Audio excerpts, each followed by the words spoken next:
They told us there was nothing underground. But now we're finding out that our own government spent $21 trillion to make over 170 or around 170 underground cities for the elites in case the world was wiped out. $21 trillion. By the way, there's Walter back there. He just got a haircut. $21 trillion. Now the question is, what are we going to do with those? Are we going to keep all of those underground cities? Do we know what's going to happen with those? Are we going to get rid of them all? I feel like the tunnels are being taken out. At least it seems like it with all the earthquakes taking place. But what are we going to do with those underground cities? Are we going to keep them? Get rid of them? I don't know. What do you think, Freddie? They say we're living in the information age. But what if the information is controlling us? What if the algorithms are dictating our choices, our desires, our very existence? The AI is everywhere. In the apps we use, the news we consume, the products we buy. It's a silent, unseen hand guiding us towards a future we may not even want. They tell us it's for our own good, this AI control. But what if their goals are different? What if they see us as data, not humans? The truth is out there, but it's hidden in the code, masked by algorithms designed to keep us oblivious. Is AI secretly controlling our world? The influence of artificial intelligence is everywhere. Could we already be living in a future dominated by AI? You got it. Oh.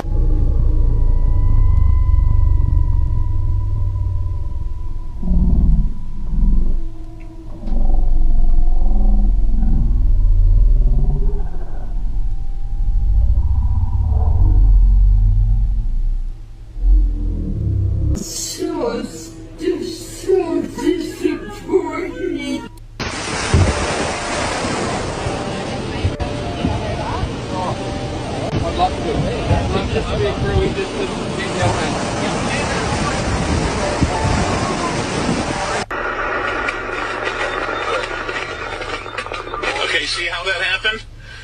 Boom, right away the first one comes in, it's all broken. Boom, it's breaking up everything. Then the second one goes by. Come on, everybody.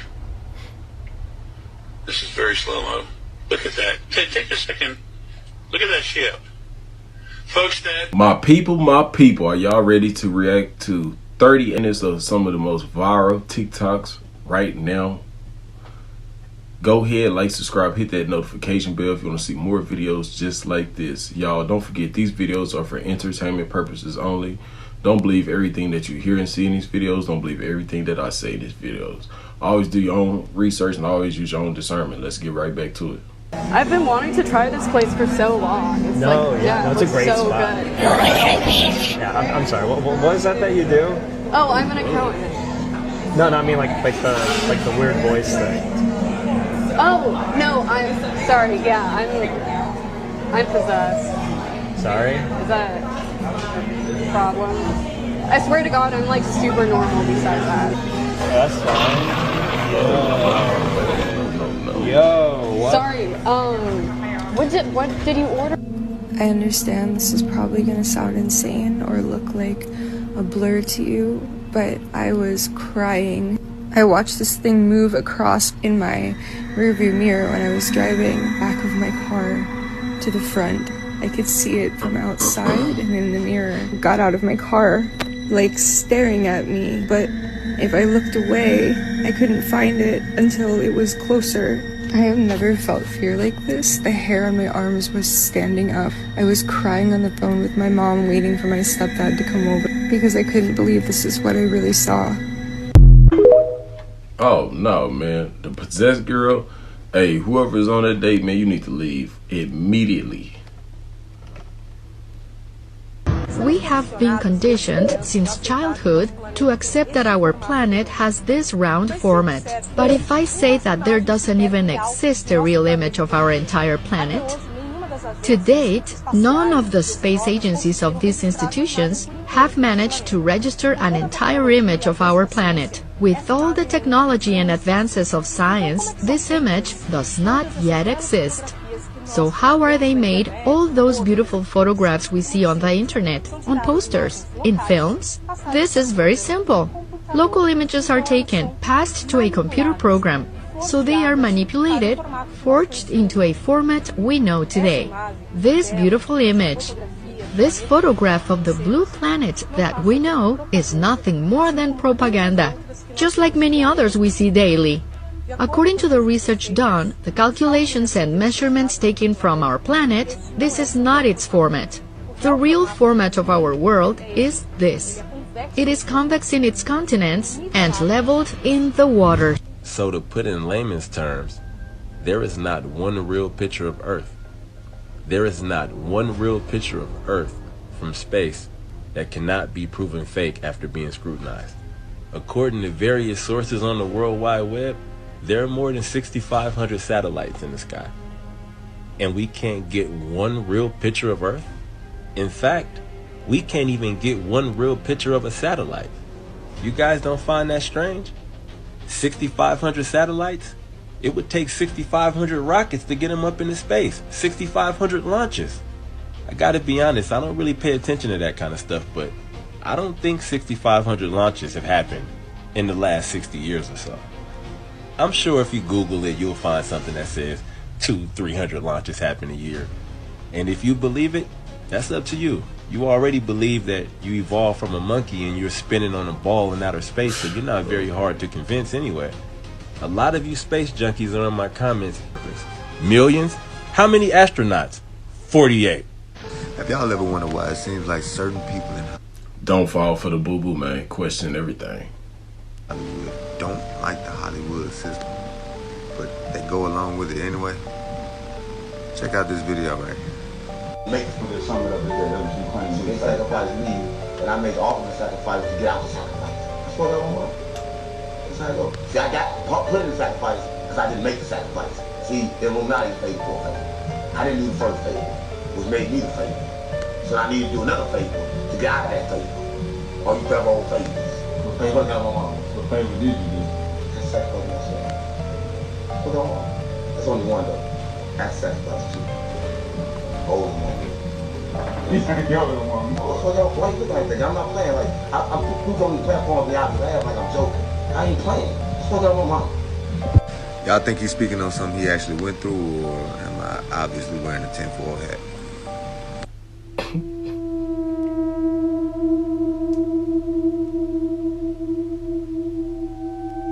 $21 trillion that do exist mostly inside the earth, and they are not readily surface dwelling anymore. And I do believe, like in Lake Havasu City, Arizona, man, inside the London Bridge is a massive room, like a throne room, where they engage in this magic. But this Brotherhood of the Serpent, they call upon Nahash, the dragon. And would that be in normal terms Satan? Yeah, most people know him as Satan, right? Yeah. But like there is a great red dragon. Like it's a physical, that's what he looks like in reality. He was cursed, and man, he made him a monster. Yahweh made him a monster. And they would commune with these things. There's 13 grandfathers take 13 of their grandsons, and they bring them into these rooms and do these things on these specific times and rituals for all kinds of stuff. But the dragons tell them the future. This is like always what they've been able to do. Is Satan leads Yeshua up onto a great high place and says, I shows him all the nations of the earth and all their kingdoms and their reigns in a moment of time. He shows him the future. That's what they do. They can show you what's to come. This is why we get hunted by them. If he knows if we're going to be part of his adversaries. He knows if we're going to be on his enemy list. And that's why he targets us at our youth. That's what so happens. So many people, they're like, why has my life been a nightmare from the beginning? It's because you have a purpose and a destiny that adversary absolutely categorically does not want to come to pass. It's a real life Terminator scenario. And so he sends his assets in to destroy people, to ruin their life. And those meeting places happen when they sit down in these rooms and they try to call up these creatures. It's from inside the earth. It wasn't like ethereal mist. They were physical things that would come out of these tunnels, and they would come into the room and they would consume the offerings that were given there. And then the words of the Nahash would come forth, and they would prophesy to these guys. Like they would prophesy out of the mouth of the serpent what each one of their life callings, their shots. He's the shot caller, man. It's like a pimp from prison. He's calling the shots, and you had a bunch of fallen watchers that were in prison in Tartarus for a reason. Yeah, but they got ways of getting messages out, just like the cronies in jail today, you know. And that's what a lot of people are dealing with. They think they're dealing with the top dog, and they're like, I'm finally into the big game. And it's like you're dealing with, you know, a private in the hierarchy, but he can masquerade like a general. And so some people are really dealing with death himself, and some of them are dealing with one of his princes. And this is what my family's covenant was with the dragon. They didn't mess around, man. Crazy. They went all the way to the chain of command. They uncovered a bunch of my great-grandfather's grandfather was an archaeologist who dug into the Indian mounds out in the Ohio River Valley, and they started finding a priest class that was these serpent worshipers, and that's what they started calling upon. And they started trying to wake up and rise up Huachiblos, which is these deities, these dragon fire deities. I ain't even gonna lie, I don't even think many people even know about the 13 bloodlines and who they really are. If you know about them, let me know in the comments what you know about them, what you heard about them. I'm going to tell you this, never said this publicly, but Jerry Sellers is here. He's right here. My son, Benjamin Allen Brewer, is here. And I'm going to tell you, we were in Chiapas, Mexico, and on a mountain, we saw a giant. Really? I'm talking about a big one. I'm not talking about a 9-footer or 10-footer. I'm talking about mid-20s. Not for a glimpse, not a second. For about 25 minutes, I stared at it. We all got there. They were all praying for me. So all this, like 40 pastors, and they're all praying, and they're all speaking in Spanish. I can see Jerry, and I can see my son Ben. They were all standing there minding their own business. And they're all praying, and I see on the next, there's a big valley, and there's a ridge in front of me. And I see this thing come up over the ridge and stand next to this tree. And as the tree sways, it sways exactly however the tree's, and it like mimics it. And I'm just sitting there, man, and I'm just looking at this thing. And I'm like, wow, I saw it come up. I actually saw it come up. And it's staring us down from the next mountain over. And it's staring, I can tell how big it is because of that tree. And it's no joke. I mean, this no joke. And when Ben turned around and looked at it, the tree moved and it froze. And so it knew what we were doing. Mm-hmm. So I'm just going to tell you this. I started talking to it, and I was talking like this level. Now there's no way anything can actually hear me. That thing is a quarter mile away. Yeah. And I'm just like, I see you devil, and there's nothing you can do about this. We're here. We're not going away. We're rescuing kids. We're doing everything that Jesus wants us to do, and there's not a thing in the world that you can do about it. Wow. You can either move or you can go to hell. And I'm talking in this voice. And then it started doing this. And I told Jerry, I said, Jerry, I want you to softly turn around. He said, why? And I said, because there is something, a giant on the top of that hill, and I've been looking at it for 20, 30 minutes. And Jerry turned around and went, oh my gosh. And man, when he did the thing, kind of stood up like this and just turned around and like in just a couple of strides. Unbelievable. The guys just kept right on praying. Power of God's moving. Holy Spirit's moving. All kinds of craziness. And they're just like, so I asked them, we're on this prayer mountain. And I said, you guys ever have like crazy things shown? The pastor's like, what are you talking about? Like, you ever had like giants in this region like that? He goes, yeah. He goes, there's one that lives on that mountain right over there. That was the mountain that I actually saw it on. Wow. Do you believe him? I do. I believe giants still exist, and I believe they're roaming around and waking up right about now. Do you still believe what they told you?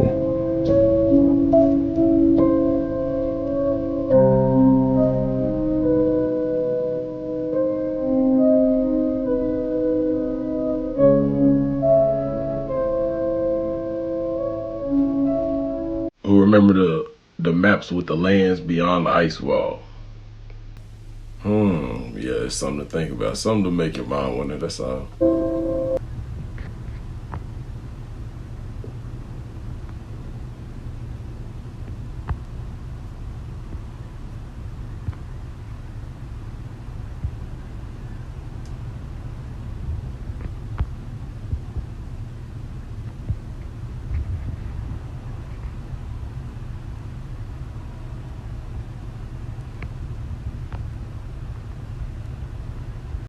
Do you see it?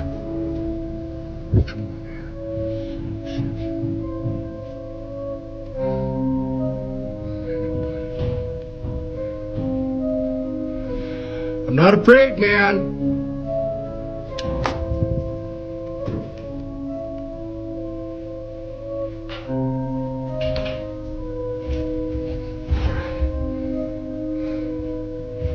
Come on out, man.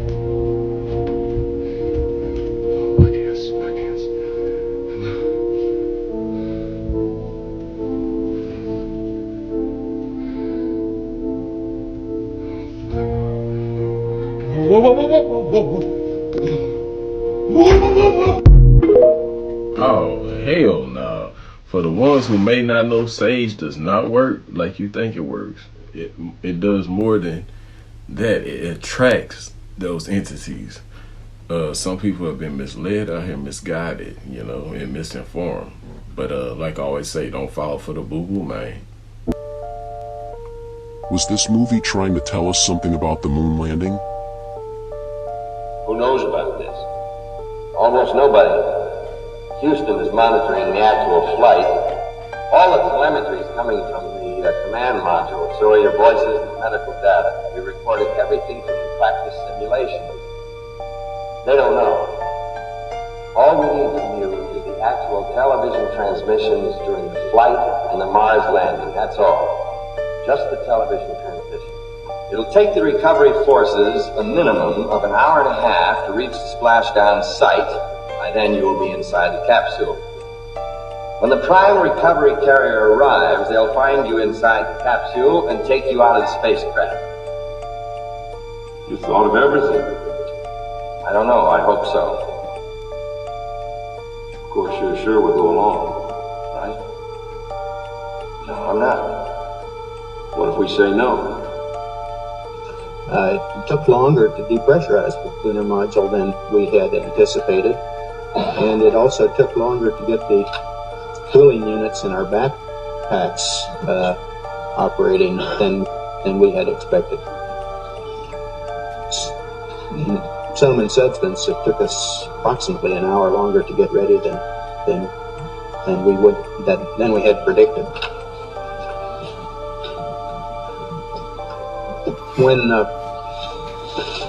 When we actually descended the ladder, it was found to be very much like the lunar gravity simulations we had performed here on Earth. No difficulty was encountered in descending the ladder. The last step was about 3.5 feet from the surface, and we're somewhat concerned that we might have difficulty in re-entering the limb at the end of our activity period, so we practiced that before doing the exercise of bringing the camera down. You know that? You know that? You're crazy. You've got us in the middle of this nut house and you don't want to be put in a corner? Your families. What about our families? Please, you have to help. What about our families? You have to help. This thing's out of my hands. You think it's all a couple of loony scientists. It's not. It's bigger. There are people out there, forces out there who have a lot to lose. They're grown-ups. It's gotten too big. It's in the hands of grown-ups. What about our families? They're flying back from the Cape to Houston. They're all together on the plane. No, you're not serious.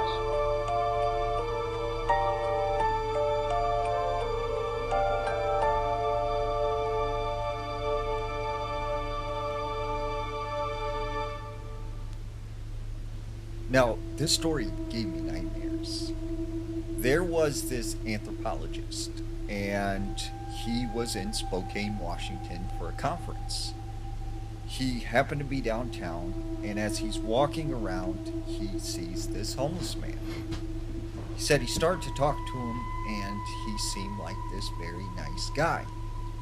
So he gets him some food and gives him some money, and this guy starts telling him his life story. So he notices this homeless guy has like this booklet, and he's drawn all these like apes. And him being an anthropologist, he notices like there's these very fine details, like certain muscles in the legs that are found in certain types of primate.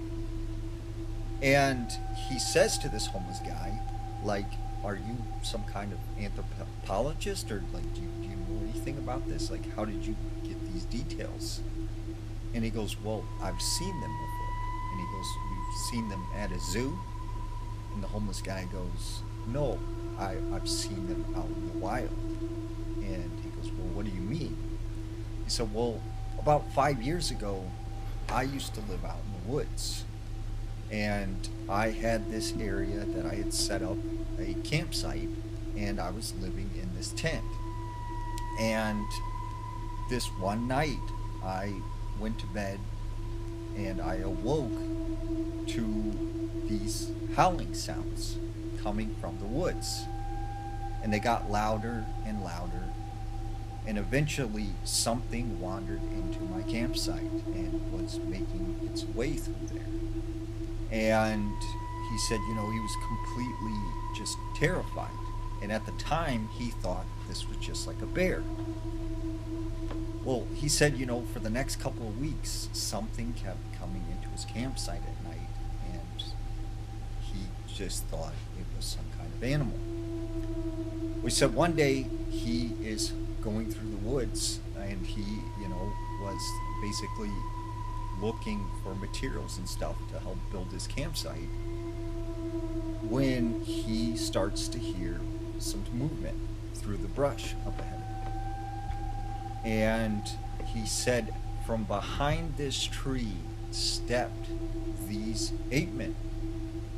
And he said they looked like a combination of a human and an ape. They walk up to him, and he said they started touching his face, and they noticed he had a knife on his side, and they started grabbing that. They looked through his backpack, and they were like very interested in him. Over the next couple of months, he says, you know, these ape men kept coming to his campsite, and they would be like very interested in what he was doing and the stuff he had around there. And he said, you know, they seemed like very intelligent, but very like friendly. After a couple months, he once again was out in the woods, you know, searching for some materials, when he says he stumbled upon this cabin. The front door was smashed in, and, you know, it looked like it had sustained like significant damage. So he walks up to the door, and he said immediately as he came to the front of this cabin, he smelt this like putrid, rotting flesh type smell. He goes inside, he looks around, he can't find anyone. But this place is just completely trashed. And this whole time he's in this cabin, he said he kept hearing dum, dum, dum, this continuous thumping sound on the side of the house. And he said he couldn't figure out what that was. He goes outside of the cabin, and when he looks up on the roof, he said that's when he was amazed to see a half-human torso hanging from the side of the roof with the arms stretched out over, and they are swaying in the wind, hitting the side of the house. Man, that's crazy. That was the thumping sound that he heard. So he said he just got sick to his stomach, and he took off out of those woods and never returned to the woods again. Man, hell no, boy, that could have been him. Ain't no way, man. I would have got out of there, man. Immediately, I ran up full flat. I was got up out of there, man. I guarantee you they was watching them too the whole time. Yo, what the fuck is that? What the fuck is that? What the fuck is that? What the hell?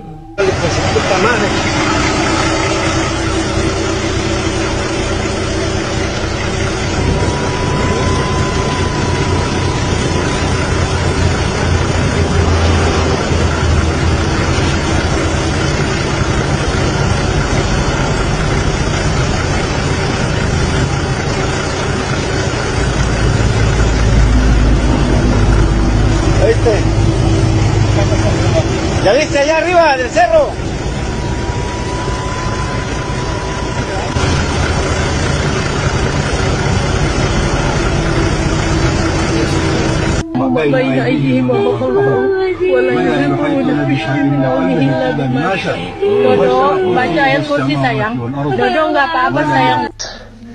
Okay. Hell nah, man. I rebuke any negative energy that come from that video. For real, all these videos at that. This is gonna sound insane. I am off trail hiking, about a mile off the trail, just kind of meandering through the trees, and I almost walked right through these 2 trees, and I got a feeling and I stopped dead in my tracks. Let me show you the 2 trees right here.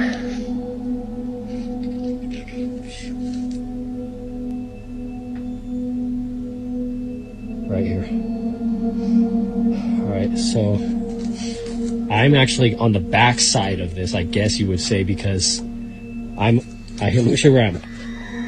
Just the mountain kind of drops off right down here, and so I came from the road up there all the way down and have been meandering along the mountainside right here and almost walked through these 2 trees right here.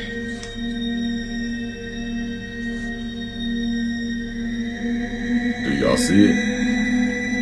I don't know what I believe in when it comes to portals, but I can tell you that I'm not going to walk in between these 2 trees. What if I vanish out here and you guys never see me? And that was it. So, I'm going to walk around. Now this next video comes from a man who, while being alone at home, spots something out of the corner of his eye. It happened while being in his living room scrolling on his phone. For some reason, he couldn't shake the feeling that someone was watching him. Paranoia was getting the best of him, as he thought, so he tried his best not to think much of it. But just when he started to ease up, he sees it. A figure standing at his window. He immediately takes out his phone to record it on the off chance that no one would believe him. Now we don't see the figure on camera, but something else happens that terrifies him to his core. This is what he caught. Okay, look, I'm really tripping out now. Something was looking at me through the window, and I heard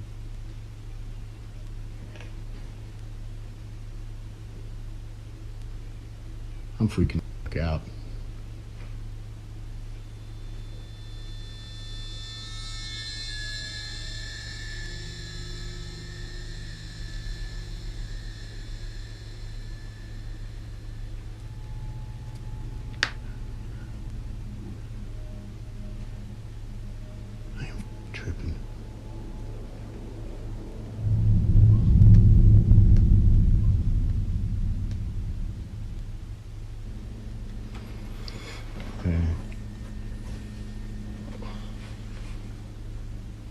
There's something in this house with me.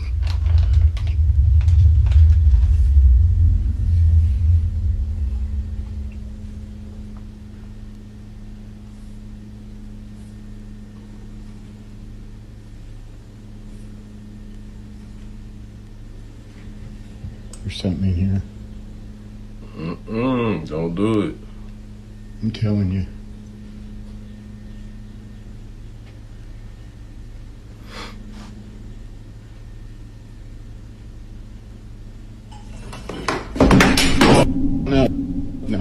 No.